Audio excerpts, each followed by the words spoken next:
Ngambek gak mau latihan, DDS jalin kerjasama dengan klub lain. Manajemen Persib siapkan opsi pengganti DDS. Pernyataan Adzikri usai kantongi Raja Nainggolan. Jadi jangan skip videonya dan simak berita selengkapnya. Pernyataan Adzikri usai kantongi Raja Nainggolan. Adzikri Fadlillah, gelandang muda Persib Bandung, mengungkapkan perasaannya setelah menjalani debut bersama tim pada pertandingan melawan Bayangkara FC di Stadion Sijalak Harupat, Kabupaten Bandung, pada 28 Maret 2024. Adzikri dipercaya sebagai starter menggantikan Mark Klok yang absen karena akumulasi kartu dan cedera. Meskipun pertandingan berakhir dengan skor imbang 0-0, Adzikri menyatakan rasa syukurnya atas kesempatan yang diberikan kepadanya oleh pelatih Bojan Hodak.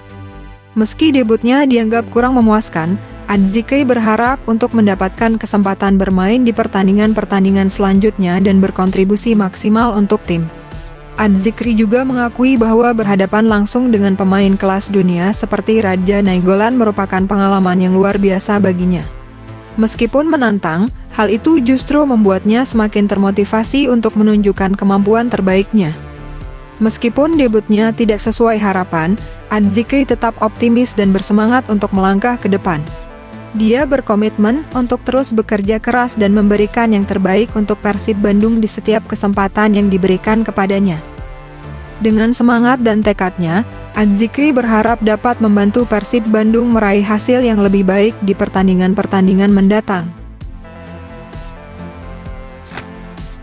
Ngambek gak mau latihan, Umuh tak akan halangi David da Silva untuk hengkang dari Persib.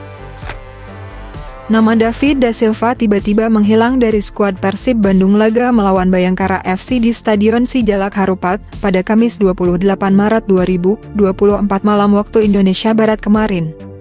Awalnya informasi yang beredar da Silva absen karena sakit, namun kabar terbaru justru karena persoalan uang. Da Silva absen bukan karena sakit seperti yang diutarakan pelatih Persib Bandung, Bojan Hodak.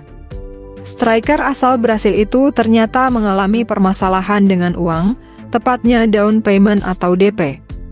Komisaris PT Persib Bandung bermartabat, Umuh Muhtar mengungkapkan permasalahan terjadi karena David da Silva belum menerima sisa pembayaran DP untuk perpanjangan kontraknya bersama Persib. Kemarin ada masalahnya DP ya, bukan gaji semua sudah selesai, cuma DP yang jadi permasalahan, ungkap Umuh Muhtar. Umuh pun memastikan sisa DP itu sudah dibayarkan Persib. Namun, David da Silva masih ogah berlatih hingga harus absen saat Persib melawan Bayangkara FC. Sekarang kita enggak tahu, ada tuntutan apa, tidak jelas, saya menunggu dari agen apa yang sebenarnya bikin kecewa David da Silva, tuturnya. Pria yang akrab disapa Wak Haji ini mengaku tak bisa menyembunyikan kekecewaannya. Apalagi hingga saat ini David da Silva tak mau kunjung berlatih dengan Persib Bandung. Pak Glenn juga dengan situasi seperti ini, harusnya melihat kawan-kawan di tim lah. Kalau mau nuntut, bikin surat ke PT PBB, ke manajemen, apa keinginan dari David sekarang, padahal ini kan sudah terpenuhi. Wak Haji menegaskan tak bisa berbuat banyak apabila DDS berkeinginan untuk mengakhiri kerjasama dengan Persib. Kalau sudah tidak punya hati, tidak ada keinginan bersama Persib ya apa boleh buat, saya tidak perlu memperingatkan atau ultimatum gimana, tapi ya cepat bergabung, kita maafkan dan tidak masalah, pungkasnya. David da Silva sudah jalin kerjasama dengan klub lain. Di tengah permasalahan yang terjadi antara David da Silva dan manajemen Persib, bomber asal Brazil tersebut dikabarkan didekati klub lain. Laman Transfermarkt menyebutkan ada 2 tim Liga 1 yang berminat mendatangkan David da Silva. DDS menurut kabar diincar oleh PSIS Semarang dan Persebaya Surabaya.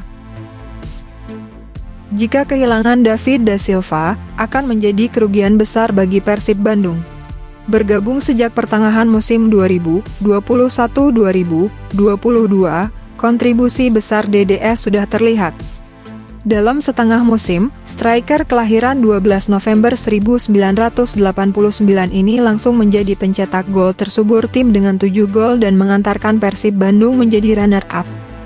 Pada musim berikutnya, DDS kembali menjadi pemain tersubur Maung Bandung dengan 24 gol sekaligus memecahkan rekor Sutiono Lamso sebagai pencetak gol terbanyak dalam semusim yang dicetaknya pada Liga Indonesia 1994-1995 dengan 21 gol. Kini, hingga pekan 29, David da Silva sudah mencetak 21 gol. Tak hanya itu, ia juga sudah membuat 7 assist. Persib sendiri sudah memperpanjang kontrak DDS pada November 2023. Tak diketahui sampai kapan durasi perpanjangan kontrak tersebut. Namun diperkirakan kontrak ini hanya sampai musim 2023/2024 berakhir. Jadi, apakah Bojan Hodak berniat memperpanjang kontrak DDS atau mencari penyerang lain? Laman Transfermarkt sendiri menilai persentase kepindahan DDS kedua klub itu sangat kecil. Persentase kepindahan ke PSIS Semarang cuma 13%. Sementara kepindahan ke Persebaya Surabaya hanya 15%. Kandidat pengganti DDS, top scorer Liga Vietnam.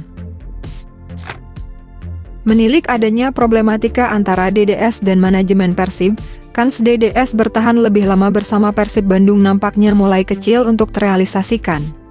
Maka, sudah sepatutnya manajemen dan tim kepelatihan Persib Bandung untuk mencari opsi plan B jikalau benar David da Silva putuskan angkat kaki dari Kota Kembang akhir musim nanti.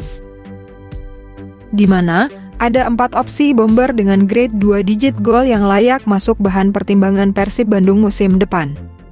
Lantas, siapa sajakah para pemain tersebut? Pertama, Kenneth Nwoke. Meskipun baru tampil di musim perdananya di Liga Indonesia bersama Semen Padang, Nwoke telah menunjukkan performa yang mengesankan dengan mencetak 13 gol dari 13 pertandingan. Keberhasilannya ini bukanlah tanpa sebab. Sebelumnya, Nwoke bermain untuk klub Bangladesh, Sheikh Russo. Usianya yang masih 30 tahun membuatnya menjadi opsi menarik untuk Persib Bandung karena memiliki potensi untuk memberikan kontribusi yang signifikan dalam beberapa musim ke depan. Kedua, Rafaelson. Striker asal Brasil yang bermain untuk Namdin FC, juga menjadi salah satu calon yang patut dipertimbangkan oleh Persib. Dengan pencapaian 14 gol dan 3 assist dari 13 pertandingan, Rafaelson telah menunjukkan kemampuan mencetak gol yang impresif. Prestasinya ini tidak terlepas dari kontribusinya sebagai top skor Liga Vietnam pada musim sebelumnya bersama Topenland Binh Dinh FC. Meskipun usianya masih relatif muda, 27 tahun, prospek kepindahannya kemungkinan besar akan dihadang oleh kesulitan dalam melepaskan kontraknya dengan Namdin FC. Meski demikian, jika Persib Bandung mampu mengajukan tawaran yang menggiurkan, Rafaelson dapat menjadi aset berharga bagi klub tersebut. Ketiga, Rimario Gordon. Striker asal Jamaika, Rimario Gordon, saat ini bermain untuk Tan Ho FC. Meskipun baru bergabung dengan Tan Ho FC, Gordon telah menunjukkan peningkatan performa yang signifikan dengan mencetak 8 gol dan 2 assist dari 12 pertandingan. Sebelumnya, Gordon telah sukses meraih gelar top skor Liga Vietnam pada musim 2021-2022, menunjukkan bahwa dia memiliki kemampuan yang cukup untuk bersaing di level tersebut. Usia Gordon yang masih 29 tahun menambah nilai tambahnya sebagai pemain yang masih memiliki potensi untuk berkembang dan memberikan kontribusi yang berarti bagi Persib Bandung. Keempat, Bergson. Bergson, striker bintang asal Amerika Latin yang bermain untuk Johor Darul Takzim, adalah salah satu pemain yang memiliki rekam jejak yang paling mengesankan di antara calon pengganti David da Silva. Dalam 3 musim terakhir di Liga Super Malaysia, Bergson telah secara konsisten mencetak lebih dari 20 gol per musim. Pencapaiannya yang mengesankan ini tidak hanya menunjukkan kemampuannya sebagai pencetak gol yang handal tetapi juga sebagai pemain yang mampu memberikan kontribusi dalam membantu timnya meraih kemenangan. Meskipun usianya sudah 33 tahun, Bergson masih memiliki potensi untuk menjadi aset berharga bagi Persib Bandung jika mereka berhasil mengamankan transfernya.